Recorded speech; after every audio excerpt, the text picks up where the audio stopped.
One of my areas, Lamak. I extended my mission out for 2 weeks, and I always had to be assigned to an area, and I went to Lamak, so I wasn't there very long, but I served in that zone, and so I had been up there quite a bit. Lamak is a tiny town up on the top of a mountain, pretty much in the middle of Cebu Island. So to get there, you have to get on a motorcycle and ride about 45 minutes. Just, it's funny, especially if you have a big companion. I had a companion a little bigger, and you get two Americans and you sit on this motorcycle with a Filipino in front, just a small motorcycle, and you're going along like cliffs and dirt paths, and you think you're gonna die on your way up there. But then you get up there and it's just this little town. It's situated on kind of, there's cliffs all on the outside of the town, and there's a waterfall up in the corner. So every day you walk out and you see like this little waterfall coming down, and so it's definitely the middle of the jungle, I guess, kind of feel. Every day, I mean, there's really not.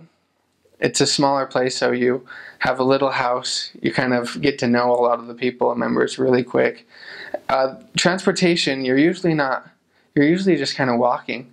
They don't have any big, like the buses or jeepneys like they have in most of the other parts of the Philippines, or like tricycads or some of the other things they have. There it's mostly just walking or motorcycles, which they call habal-habal in Cebuano. Almost every day you feel like you're hiking, you're going through, fields with carabao on the side, and, trying to cross rivers and things like that. I had different areas where you'd have to like literally cross the river and take your shoes off and try not to fall and get really wet. That was one of them. It's just a beautiful place. It's a small place.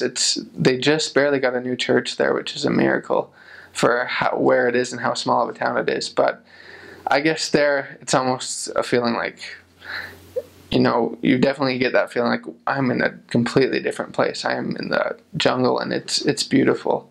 It's mostly, and this is kind of with any rural area in the Philippines, a lot more farmers, a lot more, there's rice fields. Some areas of the Philippines you have a lot of sugar cane, so you get a lot of farmers, a lot of fishing. That area didn't have fishing in particular because it was in the middle of the mountains, but there's a lot of fishers in the rural areas.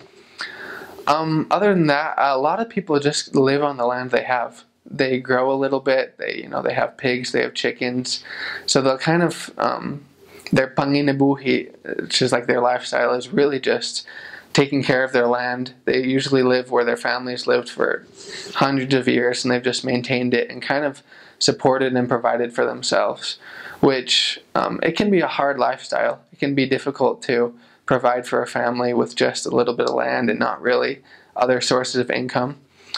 But they do it, and they do it, awesome. They do it great. You see just old people that are still working as hard as they can on the fields with their carabao, making sure the fields are plowed and everything. And so it's an interesting lifestyle up there in the mountains and in the rural areas. You have a lot of people that have just learned to make do with what they have around them. And so it's really cool.